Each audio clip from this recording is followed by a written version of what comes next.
in my bio described by our national hero, Dr. Jose Rizal, I can say for the environment as a student that there is still hope for us to clean the environment. There is still chance and improvements to be made for our country.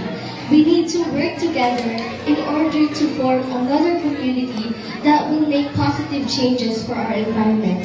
And I believe that all of us in here and every individual can make a difference. I may be young, but I believe and I have strong passion for environmental sustainability and global well-being. Thank you. Thank you so much. Nahiya ako.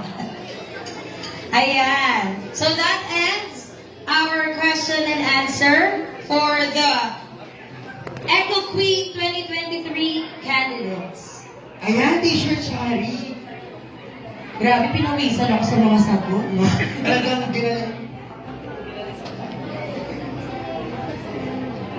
Ayan, Teacher Chari. You know what? Talagang magagaling talaga ang mga Picafeyans. I believe, strongly believe. And now, what this jump